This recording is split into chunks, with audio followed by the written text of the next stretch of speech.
जिंदगी में बंदगी तो करना है, जिंदगी में बंदगी शर्मिंदाई।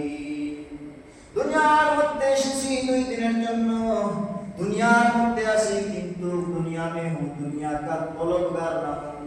এই দুনিয়ার মধ্যে জিন্দেগির মধ্যে আমরা কিছু তলব করতেছি না। আমাদের দরকার নাই টাকার, আমাদের দরকার নাই ব্যাংক ব্যালেন্সের, আমাদের দরকার নাই দুনিয়াবি প্রশান্তির। আমরা শুধু আল্লাহ তাআলার আহকামের দিকে, রাসূলের সুন্নাহ অনুযায়ী মেনে চলে আমরা আখিরাতের শান্তির কথা ভেবে দুনিয়ার মধ্যে কিছুদিন আমরা এমনিতেই কাটিয়ে দিতে চাই। কারণ আমাদের জন্য রয়েছে ওই কিয়ামতের দিনে যখন আল্লাহ তাআলা ফয়সালা করবেন, 2 প্রকারের ফয়সালা হবে। এক ফয়সালা হলো ফি ইশাতির রাদিয়া, জান্নাতের মধ্যে একদল যাবে, দ্বিতীয় দল যাবে জাহান্নামে। তা আমরা ইসলাম এনেছি, ঈমান আমাদের ভিতরে রয়েছে, কারণ আমরা জানি ঈমান যদি না থাকে আমরা ওই জান্নাতের দলের মধ্যে হতে পারবো না।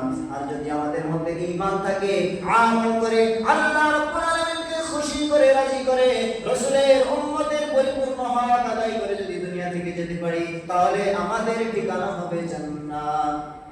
সেই জন্য